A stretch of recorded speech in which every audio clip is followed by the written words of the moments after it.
अस्सलामुअलैकुम दोस्तों, उम्मीद है आप सब खैरियत से होंगे।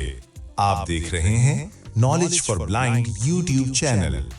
दोस्तों, आज की वीडियो निहायत मालूमाती होने वाली है, क्योंकि आज हम बात करने जा रहे हैं कंप्यूटर की सबसे अहम कंपोनेंट यानी हार्ड ड्राइव की शानदार तारीख और तरक्की के बारे में। ये वीडियो आपके अपने चैनल नॉलेज फॉर ब्लाइंड की जानिब से पेश की जा रही है और इस मौजू को खास तौर पर आप सबके लिए राना आरिफ ने तैयार किया है। हमें पूरी उम्मीद है कि ये वीडियो आपको ना सिर्फ पसंद आएगी बल्कि आपके कंप्यूटर हार्ड ड्राइव के बारे में इल्म में भी इजाफा करेगी। अगर वीडियो अच्छी लगे तो चैनल को सब्सक्राइब करें, वीडियो को लाइक करें और इसे अपने दोस्तों के साथ शेयर जरूर करें। और हाँ, अगर आपके जहन में कोई सवाल हो तो कमेंट बॉक्स में लाजमी लिखें।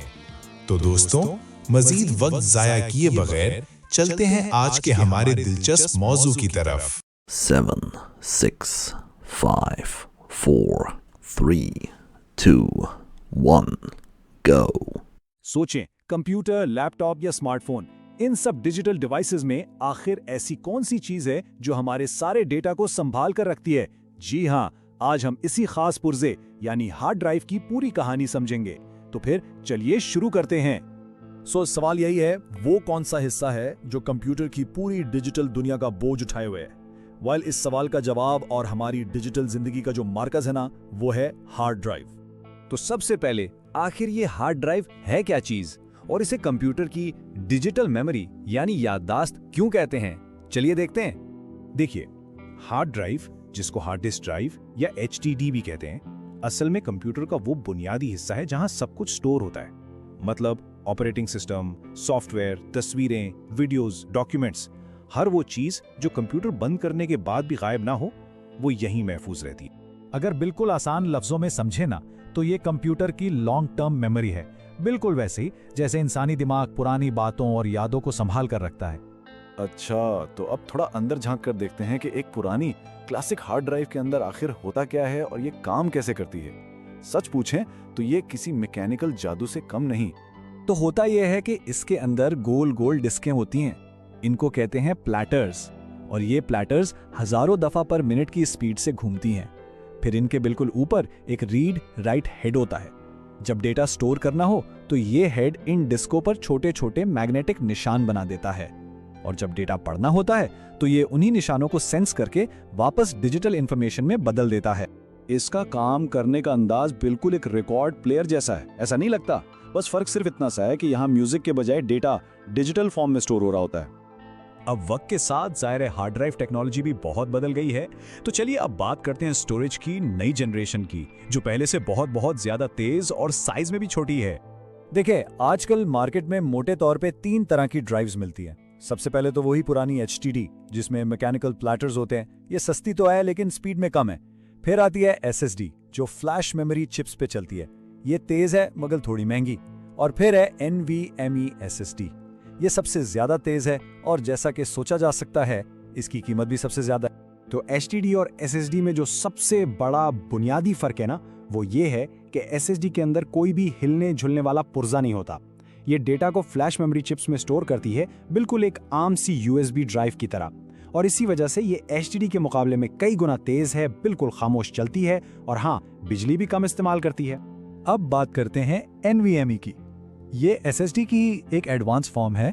इसकी खास बात यह है कि ये सीधा मदरबोर्ड के PCI एक्सप्रेस स्लॉट में लगती है, बिल्कुल वैसे जैसे कोई ग्राफिक्स कार्ड लगता है।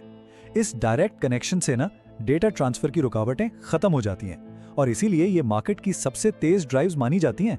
तो अगर कोई गेमिंग का शौकीन है या हैवी वीडियो एडिटिंग करता है तो उसके लिए बेहतरीन स्पीड के लिए NVMe ही पहली पसंद होनी चाहिए। ओके, तो अब जब हमने इनकी टाइप्स को समझ लिया है तो अब देखते हैं कि अपने लिए सही ड्राइव चुनी कैसे जाए और उसकी हिफाजत कैसे की जाए। जब भी कोई हार्ड ड्राइव खरीदने जाएं तो कुछ चीजों का ख्याल रखना जरूरी है। सबसे पहले तो है कैपेसिटी, यानी कितनी स्टोरेज स्पेस चाहिए। फिर है इंटरफेस, मतलब ड्राइव कंप्यूटर से कनेक्ट कैसे होगी, पुराना SATA पोर्ट इस्तेमाल होगा या नया M.2। इसके बाद है RPM, जो कि सिर्फ HDDs में होता है। और आखिर में आती है कैश। ये ड्राइव की अपनी छोटी सी लेकिन सुपर फास्ट मेमोरी होती है। ये आरपीएम क्या है? इसका मतलब है रेवोल्यूशंस पर मिनट, यानी 1 मिनट में एचडीडी का प्लेटर कितनी बार घूमता है। सिंपल सी बात है, जितने ज्यादा आरपीएम जैसे 7200 उतनी ही तेजी से ड्राइव डेटा तक पहुंचेगी। याद रहे, एसएसडीज में इसका कोई कॉन्सेप्ट ही नहीं होता। अब सवाल ये है कि कितनी स्पेस काफी है। ये तो बिल्कुल इस्तेमाल पे डिपेंड करता है। एक आम यूजर का काम शायद 500 जीबी में चल जाए, लेकिन जो गेमर्स हैं या वीडियो एडिटर्स, उनको तो कम से कम 1 टीबी या उससे भी कहीं ज्यादा की जरूरत पड़ती है। हार्ड ड्राइव में हमारा कितना कीमती डेटा होता है, इसलिए इसकी हिफाजत तो लाजमी है। हमेशा हमेशा अपने जरूरी डेटा का बैकअप जरूर लें। एक अच्छा सा एंटीवायरस इस्तेमाल करें। वक्तन फवक्तन डिस्क क्लीनअप चलाकर टेम्पररी फाइल्स साफ करते रहें। और हाँ, सबसे जरूरी, ड्राइव को गिरने या चोट लगने से बचाएं। डीफ्रैगमेंटेशन का लफ्ज शायद सुना हो। ये वो प्रोसेस है जिसमें एचडीडी पर बिखरी हुई फाइल्स को इकट्ठा किया जाता है ताकि उन्हें तेजी से एक्सेस किया जा सके। मगर एक बात हमेशा याद रखें, ये प्रोसेस सिर्फ और सिर्फ पुरानी एचडीडीज के लिए जरूरी है। जो नई एसएसडीज है ना, उनको इसकी बिल्कुल भी जरूरत नहीं होती। तो इस सारी गुफ्तगू के बाद अब बेहतर तौर पे समझ आ गया होगा कि कंप्यूटर के अंदर डेटा कैसे स्टोर होता है। लेकिन यहाँ एक सवाल पैदा होता है कि जब स्टोरेज इतनी फौरी और इतनी इनविजिबल होती जा रही है, तो फिर हमारे डेटा का मुस्तकबिल क्या होगा? अगला मैदान क्या है? इस पर सोचना तो बनता है। उम्मीद है आप सबको ये वीडियो अच्छी लगी होगी। अगर वीडियो पसंद आई हो तो चैनल को सब्सक्राइब जरूर करें, वीडियो को लाइक करें और दोस्तों के साथ शेयर करें। बेल आइकॉन को प्रेस करें और ऑल पर सेट कर दें ताकि हर नई वीडियो की नोटिफिकेशन मिलती रहे। अगर आपके जहन में कोई सवाल हो तो कमेंट्स बॉक्स में कमेंट जरूर करें। मिलते हैं किसी और वीडियो के साथ। अल्लाह हाफिज।